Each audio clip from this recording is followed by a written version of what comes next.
Friends, welcome to my channel. तो आज के वीडियो में हम लोग देखने वाले हैं क्लास 9th एनसीईआरटी का साइंस का चैप्टर नंबर 4। आप लोग इस वीडियो के लास्ट तक बने रहिए। 3 क्लास कंप्लीट, यानी 3 चैप्टर कंप्लीट हो चुका है, तो उस क्लास को नहीं देखे हैं तो आप लोग ज़रूर देखिएगा।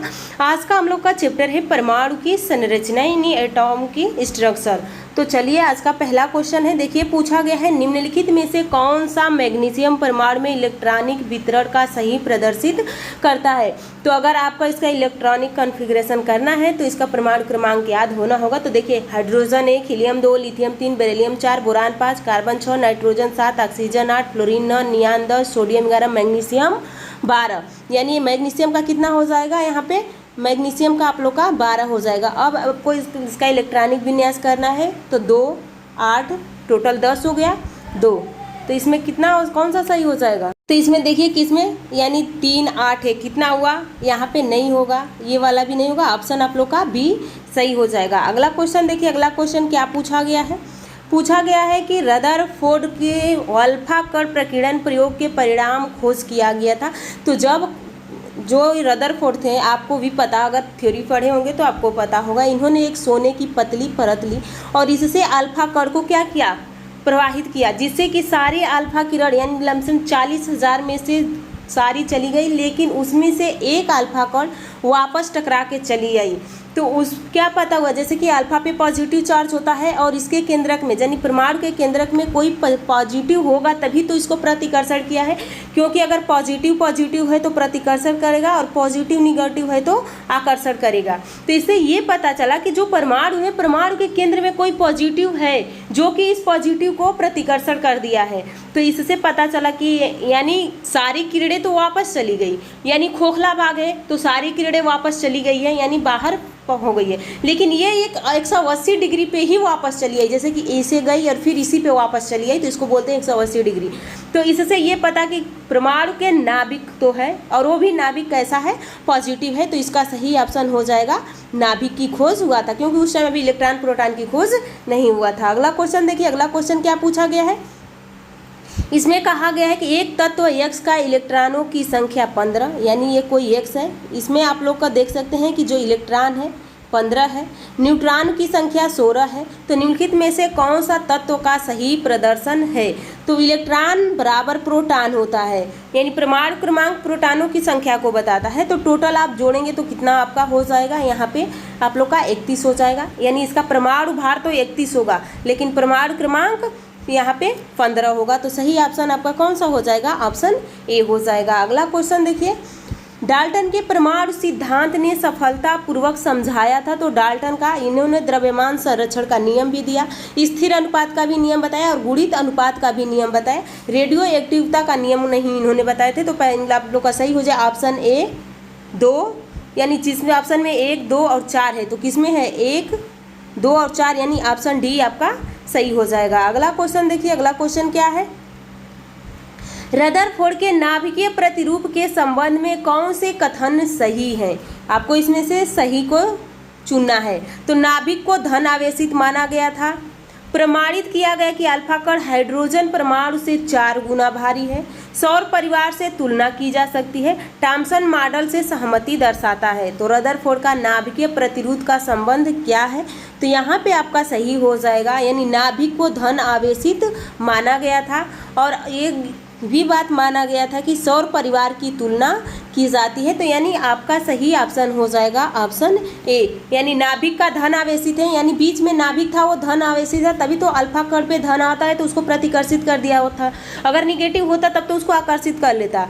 और तीसरा में सौर परिवार से तुलना की जा सकती है, तो ऑप्शन आप लोग का सही हो जाएगा ऑप्शन ए। अगला क्वेश्चन देखिए, एक तत्व के लिए निम्नलिखित में से कौन सा विकल्प सही है। इसमें आपको भी सही चुनना है। परमाणु संख्या, प्रोटॉनों की संख्या प्लस इलेक्ट्रॉनों की संख्या, द्रव्यमान संख्या, प्रोटॉनों की संख्या प्लस न्यूट्रॉनों की संख्या।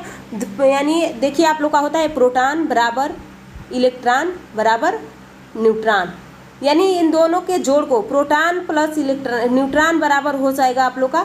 अगर प्रोटॉन इलेक्ट्रॉन की संख्या जोड़ते हैं तो उसका मास आ जाता है, और या अगर क्रमांक पूछे तो केवल प्रोटॉन होता है। प्रोटॉन बराबर इलेक्ट्रॉन, इलेक्ट्रॉन बराबर न्यूट्रॉन।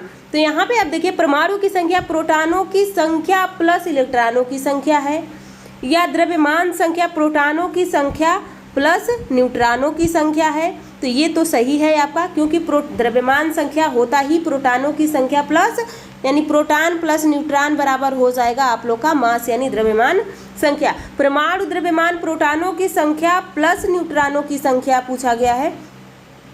अगला देखिए क्या पूछा गया है, ये परमाणु द्रव्यमान संख्या जो आप लोग का होता है, जैसे कि सोडियम का लिखना है तो सोडियम का 11, यहाँ पे 23, तो ये 23 प्रोटॉन और न्यूट्रॉन दोनों की संख्या है और 11 ये केवल प्रोटॉन की संख्या है। परमाणु द्रव्यमान प्रोटॉनों की संख्या प्लस न्यूट्रॉनों की संख्या, परमाणु संख्या प्रोटॉनों की संख्या प्लस इलेक्ट्रॉनों की संख्या। तो यहाँ पे आपका सही ऑप्शन हो जाता है ऑप्शन डी, यानी दूसरा, द्रव्यमान संख्या बराबर प्रोटॉनों की संख्या प्लस न्यूट्रॉनों की संख्या और परमाणु संख्या प्रोटॉनों की संख्या प्लस इलेक्ट्रॉनों की संख्या। तो आपका सही ऑप्शन हो जाएगा ऑप्शन डी। अगला क्वेश्चन देखिए, अगला क्वेश्चन क्या पूछा गया है, थॉम्सन के परमाणु मॉडल हेतु निम्नलिखित में से कौन से कथन सत्य हैं, यानी इसमें से आपको सत्य को चुनना है। यह परमाणु में परमाणु द्रव्यमान को समान रूप से वितरित मानते हैं। परमाणु में धन आवेश समान रूप से वितरित माना गया। धन आवेशित गोले में इलेक्ट्रॉनों का वितरण समान रूप से होता है और परमाणु के अस्थायित्व के लिए इलेक्ट्रॉन परस्पर एक दूसरे को आकर्षित करते हैं। तो आपका सही आंसर हो जाएगा ऑप्शन ए, यानी यह परमाणु में परमाणु द्रव्यमान को समान रूप से वितरित होते हैं। परमाणु में धन आवेश समान रूप से वितरित माना गया है और धन आवेशित गोले में इलेक्ट्रॉन का वितरण समान रूप से होता है। परमाणु का अस्थायित्व के लिए इलेक्ट्रॉन परस्पर एक दूसरे से आकर्षित करते हैं। तो ये आप लोग का गलत है, तो सत्य आप लोग का ऑप्शन ए सही हो जाएगा। अगला क्वेश्चन देखिए, रदरफोर्ड के अल्फा कण प्रकीर्णन प्रयोग ने दर्शाया कि इलेक्ट्रॉन ऋण आवेशित है। क्या इसमें उन्होंने बताया था कि इलेक्ट्रॉन ऋण आवेशित है, उसमें इलेक्ट्रॉन ऋण आवेशित नहीं था, यानी इलेक्ट्रॉन के बारे में तो अभी उस टाइम पता ही नहीं था कि इलेक्ट्रॉन होता क्या है, क्योंकि उस टाइम इलेक्ट्रॉन की खोज नहीं हुई थी। नाभिक में परमाणु का द्रव्यमान और धन आवेश केंद्रित था, यानी यहाँ पे आप देख सकते हैं कि ये सही है। नाभिक में न्यूट्रॉन होते हैं या परमाणु का अधिकांश स्थान रिक्त है। तो नाभिक में न्यूट्रॉन होते हैं, न्यूट्रॉन की भी खोज उस टाइम नहीं हुई थी, ना तो इलेक्ट्रॉन की खोज हुई थी, ना तो प्रोटॉन की खोज हुई। तो ये तो ऑप्शन आएगा तो देख के ही गलत कर दीजिएगा। तो नाभिक में द्रव्यमान धन आवेशित केंद्रित होता है और अधिकांश भाग रिक्त था। तो देखिए दूसरा और चौथा किस में है, ऑप्शन बी में, तो आपका ऑप्शन बी सही हो जाएगा। अगला क्वेश्चन देखिए, यहाँ पे देखिए पूछा गया है एक तत्व के आयन पर 3 धन आवेश है। जैसे कि कोई ये आप देखिए ये जेड मान लीजिए, इस पे धन आवेश है।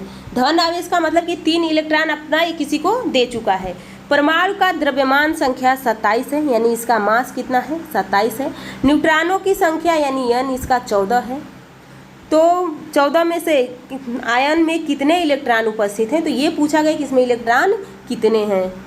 आपको ये एक मतलब एक फार्मूला बताया गया है कि इलेक्ट्रॉन अगर आपको परमाणु क्रमांक निकालना हो, जैसे कि आप लोग को ए निकालना हो, तो न्यूट्रॉन यानी द्रव्यमान मास माइनस न्यूट्रॉन, तो यहाँ पे न्यूट्रॉन 14 है और ये 27 है। तो आपको यहाँ पे क्या करना है 27 माइनस 14, टोटल कितना आ जाएगा, 7 में से 4 जाएगा 3, यानी 13 आ गया। और ये यहाँ पे ये प्लस है, प्लस का मतलब कि ये किसी को ये 3 दे चुका है। तो ये तो न्यूट्रॉनों की संख्या आ गई, यानी प्रोटॉनों की संख्या आ गई 13। और इलेक्ट्रॉन पूछा गया है कि इलेक्ट्रॉन कितने हैं, तो इलेक्ट्रॉन 3 दे चुका है, यानी इलेक्ट्रॉन 3 दे चुका है, तो 13 माइनस 3 यानी टोटल 10 आ जाएगा। अगर ये इलेक्ट्रॉन किसी को एक ट्रिक है कि अगर यहाँ पे प्लस दिया है तो इलेक्ट्रॉन पूछे तो आप माइनस कर दीजिएगा। अगर यहाँ पे अगर ए माइनस दिया है तो इलेक्ट्रॉन पूछे तो ये 3 जोड़ दीजिएगा। तो सही ऑप्शन हो जाएगा ऑप्शन बी। अगला क्वेश्चन देखिए, यहाँ पे देखिए Mg2+ आयन में उपस्थित जहां न्यूट्रॉन और प्रोटॉन क्रमशः न्यूट्रॉन और प्रोटॉनों की संख्या को प्रदर्शित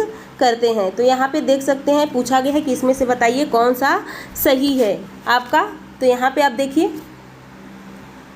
पूछा गया है मैग्नीशियम 2+, तो मैग्नीशियम का कितना होता है, तो यहाँ पे आपसे पूछा गया है न्यूट्रॉन और प्रोटॉन पूछा गया है, इलेक्ट्रॉन नहीं पूछा गया है। तो देखिए मैग्नीशियम का 12 होता है और इसका परमाणु क्रमांक 24 होता है। अब यहाँ पे देखिए अगर प्रोटॉन पूछे तो 12, न्यूट्रॉन पूछे तो प्रोटॉन माइनस द्रव्यमान संख्या है, तो टोटल कितना हो जाएगा, ये भी 12 आ जाएगा। अगर यहीं पे इलेक्ट्रॉन पूछे तो 12 और Mg प्लस यानी 2 किसी को दे चुका है तो 2 यानी टोटल 10 हो जाएगा। लेकिन यहाँ पे आपको पूछा क्या है, न्यूट्रॉन और प्रोटॉन, तो प्रोटॉन भी 12 है और न्यूट्रॉन भी 12 है। तो देखिए अब किस ऑप्शन में है, यहाँ पे न्यूट्रॉन प्रोटॉन, तो यहाँ पे आपका सही हो जाएगा ऑप्शन डी, यानी न्यूट्रॉन और प्रोटॉन दोनों बराबर है। अगला क्वेश्चन देखिए, अगला क्वेश्चन पूछा गया है कि एथिल एथेनोएट में CH3 COO C2 H5 के एक नमूने में 2 ऑक्सीजन परमाणुओं में इलेक्ट्रॉनों की संख्या समान है परंतु न्यूट्रॉनों की संख्या भिन्न है। इसके लिए निम्नलिखित में से कौन सा कारण है, यानी इलेक्ट्रॉन समान है पर न्यूट्रॉन अलग हैं। तो इनमें से एक ऑक्सीजन परमाणु ने इलेक्ट्रॉन प्राप्त किया है, इनमें से एक ऑक्सीजन परमाणु ने 2 न्यूट्रॉन प्राप्त किया है। तो ये दोनों ऑक्सीजन परमाणु समस्थानिक हैं, दोनों ऑक्सीजन परमाणु समभारिक हैं। समभारिक का मतलब होता है कि उसका जो द्रव्यमान होगा, जैसे कि इसका 2 है 3 है तो जो B है इसका भी 3 होगा, तो ये भार इसका, ये दोनों का भार बराबर है। अगर ये A का क्रमांक A है, B का क्रमांक A है और ये 2 और 3 है तो ये यहाँ पे समस्थानिक हो जाएगा, यानी जिसका परमाणु क्रमांक सेम हो समस्थानिक, जिसका परमाणु भार अलग हो समभारिक। यहाँ पे इलेक्ट्रॉन, तो इलेक्ट्रॉन बराबर प्रोटॉन होता है, तो इलेक्ट्रॉनों की संख्या समान है, यानी इसका जो परमाणु क्रमांक है समान है। इसमें पूछा गया है कि परमाणु क्रमांक समान है लेकिन इसका परमाणु भार अलग अलग है, तो ये क्या हो जाएगा, समस्थानिक हो जाएगा। अगला क्वेश्चन देखिए, एक संयोजकता वाले तत्व होते हैं, तो जो जिसकी संयोजकता एक होती है, जैसे 1 2 3, तो ये हमेशा क्या होंगे, मेटल होंगे। अगर यहाँ पे 4 है तो उपधातु में आ जाएगा, यानी मेटेलॉइड में आ जाएगा। अगर यहाँ पे 5 6 7 यानी 8, ये 4 और 8 मेटेलॉइड आ जाते हैं, 5 6 7 में यहाँ पे आप लोग जाता है कि अधातु हो जाता है, यानी नॉन मेटल हो जाता है। तो अगर 1 है तो क्या हो जाएगा, सदैव धातु है, या यहाँ पे देखिए सदैव उपधातु है, धातु या अधातु हो सकता है, तो ये सही हो जाएगा, धातु और अधातु हो सकता है। और क्यों हो सकता है, जैसे कि आपका यहाँ पे हाइड्रोजन क्या है, हाइड्रोजन आप लोग का नॉन मेटल है, नॉन मेटल यानी अधातु के अंदर आता है, लेकिन इसका परमाणु क्रमांक क्या होता है, 1 होता है, तो इसीलिए कहा गया कि या तो धातु हो सकता है या अधातु हो सकता है, तो ऑप्शन सी सही हो जाएगा। अगला क्वेश्चन देखिए, अगला क्वेश्चन पूछा है कि परमाणु का प्रथम मॉडल देने वाले का नाम क्या है, यानी सबसे पहले प्रथम मॉडल किसने प्रस्तुत किया था, तो J.J. टॉमसन ने। 3 प्रोटॉन और 4 न्यूट्रॉन एक परमाणु की संयोजकता होगी, यानी इसकी संयोजकता क्या है, प्रोटॉनों की संख्या 3 है, न्यूट्रॉनों की संख्या, तो जैसे कि ये कोई तत्व है, इसका प्रोटॉन की संख्या 3 है और न्यूट्रॉनों की संख्या 4 है, तो 4 3 7 हो जाएगा, इसका परमाणु क्रमांक 7 हो जाएगा। तो यहाँ पे आपको पूछा इसका इलेक्ट्रॉनिक विन्यास अगर करेंगे तो 2s और उसके बाद यानी 2 और 1 हो जाएगा, तो इसकी संयोजकता कितनी है, 1 है। संयोजकता देखिए 1 2 3 है तो वो संयोजकता यही रह जाएगी, लेकिन अब यहाँ से अगर 4 से आगे जा रहा है, 4 से 8 तक जा रहा है, तो आपको अब घटाना होगा 8 माइनस, अब जितना 4 5 6 7 8 रहा है और जो बचेगा वो संयोजकता हो जाएगा, तो यह आपका सही हो जाएगा ऑप्शन ए। अगला पूछा है एल्युमिनियम के परमाणु में निम्नलिखित में से इलेक्ट्रॉन वितरण कीजिए, यानी एल्युमिनियम का परमाणु क्रमांक आपको याद है तभी आप इसका सही आंसर दे सकते हैं। तो अभी आपको ऊपर बताइए कि हाइड्रोजन 1 होता है, helium 2, lithium 3, beryllium 4, boron 5, carbon 6, nitrogen 7, oxygen 8, fluorine 9, नियान 10, sodium 11, magnesium 12, aluminium 13 होता है, यानी एल्युमिनियम का कितना हो जाएगा 13। इसका इलेक्ट्रॉनिक विन्यास करेंगे तो 2 8 10, कितना बच गया 3, तो किस में दिया है 2 8 3, तो ऑप्शन आपका कौन सा सही हो जाएगा, ऑप्शन ए सही हो जाएगा। अगला क्वेश्चन देखिए, इसमें से आपको बताया कौन सा परमाणु के बारे में मॉडल का सही प्रदर्शन नहीं करता है, तो 2 8 18 32 इस तरह से होता है, तो इसमें 2 है, उसके बाद बाहरी कक्षा में कितना है, यहाँ पे आप देख सकते हैं कि इसमें होना चाहिए 2 और 8। अब देखिए कि इसमें 2 8 नहीं है, इसमें पहले कक्षा में 4 दिया है तो ऐसे गलत हो गया, इसमें भी पहले कक्षा में तो सही दिया लेकिन दूसरा में गलत दिया है, तो सही ऑप्शन आपका ऑप्शन सी हो जाएगा। अगला क्वेश्चन देखिए, निम्नलिखित में से कौन सा कथन सर्वदा सही होता है, यानी सर्वदा हमेशा वो सही रहता है, तो एक परमाणु में इलेक्ट्रॉन और प्रोटॉनों की संख्या समान होती है, तो ये सही है, इलेक्ट्रॉन और प्रोटॉनों की संख्या समान होती है। एक परमाणु में इलेक्ट्रॉन और न्यूट्रॉनों की संख्या समान होती है, तो नहीं। एक परमाणु में प्रोटॉन और न्यूट्रॉनों की संख्या समान होती है, नहीं। एक परमाणु में इलेक्ट्रॉन प्रोटॉन और न्यूट्रॉन संख्या समान होते हैं, नहीं। तो एक परमाणु में इलेक्ट्रॉन और प्रोटॉनों की संख्या समान होती है, तो ऑप्शन ए सही हो जाएगा। अगला क्वेश्चन देखिए, अगला क्वेश्चन क्या पूछा गया है, परमाणु मॉडल का समय के साथ सुधार होता रहा है, निम्नलिखित परमाणु मॉडलों को उनके काल अनुसार व्यवस्थित करना है, यानी सबसे पहले किसने इस परमाणु मॉडल दिया। तो यहाँ पे आपका सही ऑप्शन हो जाएगा, सबसे पहले थॉमसन का मॉडल आया था, इसको त्रिभुज मॉडल भी कहते हैं। उसके बाद इनके बाद आए रदरफोर्ड आए, उसके बाद आप लोग का तब बोरबरी आए, यानी 2n² का फार्मूला किसका है, बोरबरी का है।